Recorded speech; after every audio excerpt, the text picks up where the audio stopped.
इति श्री शिव महापुराणे सप्तमी वायव्य संहितायां पंचविंशोऽध्याय। शिव महापुराण की 7वीं वायव्य संहिता में 25वां अध्याय। पार्वती की तपस्या। व्याघ्र पर उनकी कृपा। ब्रह्मा जी का देवी के साथ वार्तालाप। देवी के द्वारा काली त्वचा का त्याग और उससे उत्पन्न कौशिकी के द्वारा शुंभ निशुंभ का वध। वायुदेव कहते हैं, महर्षियों, तदंतर पतिव्रता माता पार्वती पति की परिक्रमा करके उनके वियोग से होने वाले दुख को किसी तरह रोककर हिमालय पर्वत पर चली गई। उन्होंने पहले सखियों के साथ जिस स्थान पर तप किया था उस स्थान से उनका प्रेम हो गया था, अतः फिर उसी को उन्होंने तपस्या के लिए चुना। तदंतर माता पिता के घर जा उनका दर्शन और प्रणाम करके उन्हें सब समाचार बताकर उनकी आज्ञा ले उन्होंने सारे आभूषण उतार दिए और फिर तपोवन में जा स्नान के पश्चात तपस्वी का परम पावन वेश धारण करके अत्यंत तीव्र एवं परम दुष्कर तपस्या करने का संकल्प किया। वे मन ही मन सदापति के चरणारविंदों का चिंतन करती हुई किसी क्षणिक लिंग में उन्हीं का ध्यान करके पूजन की बाह्य विधि के अनुसार जंगल के फल फूल आदि उपकरणों द्वारा तीनों समय उनका पूजन करती थी। भगवान शंकर ही ब्रह्मा का रूप धारण करके मेरी तपस्या का फल देंगे, ऐसा दृढ़ विश्वास रखकर वे प्रतिदिन तपस्या में लगी रहती थी। इसी तरह तपस्या करते करते जब बहुत समय बीत गया तब एक दिन उनके पास कोई बहुत बड़ा व्याघ्र देखा गया। वह दुष्ट भाव से वहां आया था। पार्वती जी के निकट आते ही उस दुरात्मा का शरीर जड़वत हो गया। वह उनके समीप चित्र लिखित सा दिखाई देने लगा। दुष्ट भाव से पास आए हुए उस व्याघ्र को देखकर भी देवी पार्वती साधारण नारी की भांति स्वभाव से विचलित नहीं हुई। उस व्याघ्र के सारे अंग अकड़ गए थे। वह भूख से अत्यंत पीड़ित हो रहा था और वह सोचकर कि यह मेरा भोजन है, निरंतर देवी की ओर ही देख रहा था। देवी के सामने खड़ा खड़ा वह रात दिन उनकी उपासना सी करने लगा।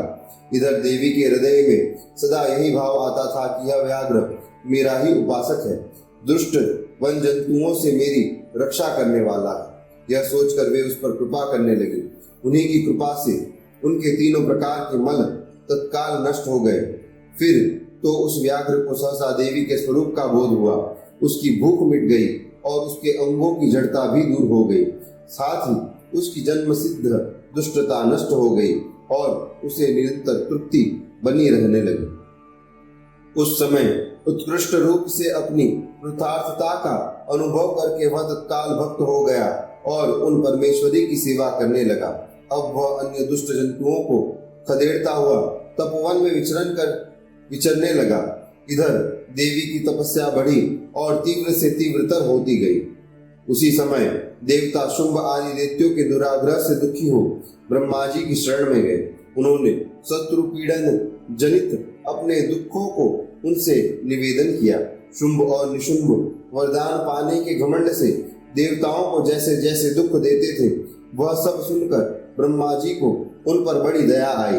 उन्होंने दैत्य वध के लिए भगवान शंकर के साथ हुई बातचीत का स्मरण करके और अपने प्रयत्न से देवताओं के दुख नाश के विषय में मन ही मन सोचते हुए देवताओं के प्रार्थना करने पर उनके साथ देवी के तपोवन को प्रस्थान किया। वहां सर्वश्रेष्ठ ब्रह्मा ने उत्तम तप में परिनिष्ठित परमेश्वरी पार्वती को देखा। वे संपूर्ण जगत की प्रतिष्ठा सी जान पड़ती थी। अपने श्री हरि के तथा रुद्रदेव के भी जन्मदाता पिता महा महेश्वर की भार्या आर्या जगत माता गिरिराज नंदिनी पार्वती जी को ब्रह्मा जी ने प्रणाम किया। देवगणों के साथ ब्रह्मा जी को आया देख देवी ने उनके योग्य अर्घ्य देकर स्वागत आदि के द्वारा उनका सत्कार किया।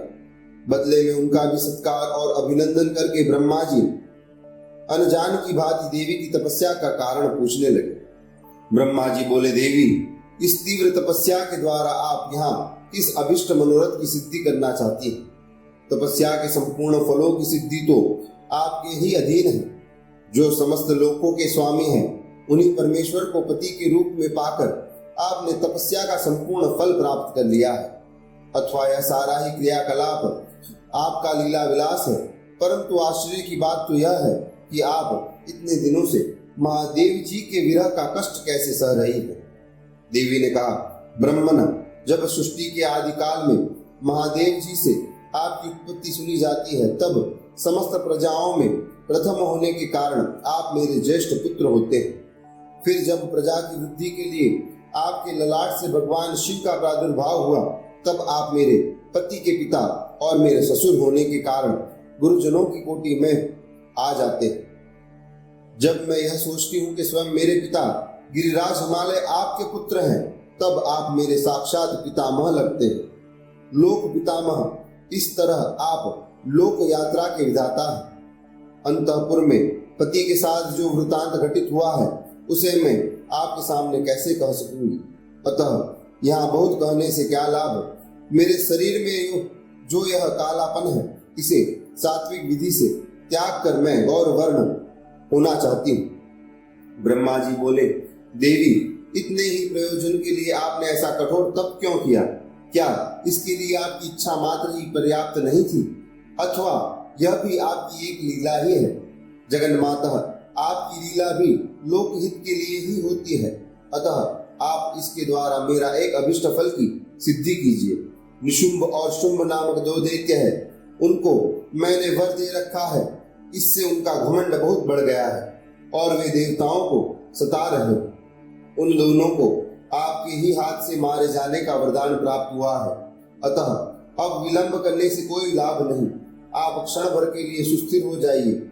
आपके द्वारा जो शक्ति रची या छोड़ी जाएगी, वही उन दोनों के लिए मृत्यु रूपा हो जाएगी। ब्रह्मा जी के इस प्रकार प्रार्थना करने पर गिरिराज कुमारी देवी पार्वती सहसा अपनी काली त्वचा के आवरण को उतारकर गौर वर्णा हो गई।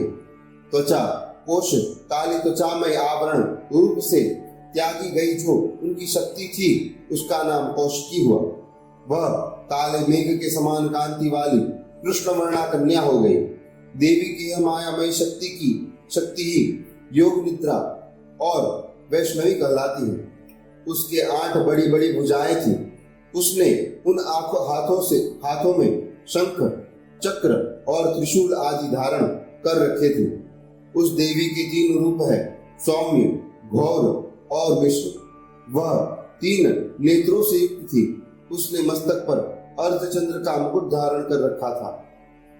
उसे पुरुष का स्पर्श तथा रति का योग नहीं प्राप्त था और वह दूसरों से अजेय थी एवं अत्यंत सुंदरी थी।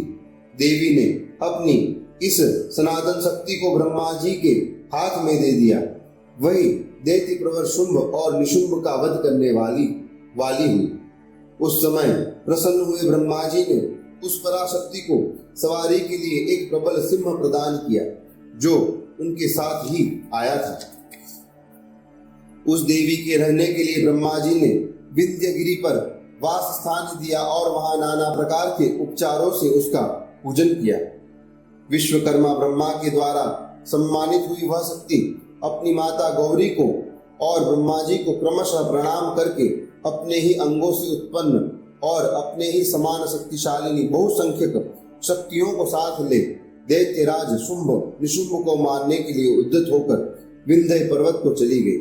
उसने सम्रांगण में शुंभ निशुंभ के मन तथा शरीर को अपने हाव भाव रूप बाणों तथा वास्तविक बाणों से छिन्न भिन्न कर उन दोनों दैत्यराजों को मार गिराया। उस युद्ध का अन्यत्र वर्णन हो चुका है, इसीलिए उसकी विस्तृत कथा यहाँ नहीं कही गई। दूसरे स्थलों से उसकी उहा कर लेनी चाहिए। अब मैं प्रस्तुत प्रसंग का वर्णन करता हूँ। इति श्री महापुराणे सप्तम्याम वायवीय संहितायाम पूर्वखंडे देवी गौरत्व प्राप्ति नाम 5वां। इस प्रकार श्री महापुराण के अंतर्गत 7वीं वायवीय संहिता के पूर्व खंड में गौरत्व प्राप्ति नाम 25वां अध्याय पूर्ण हुआ।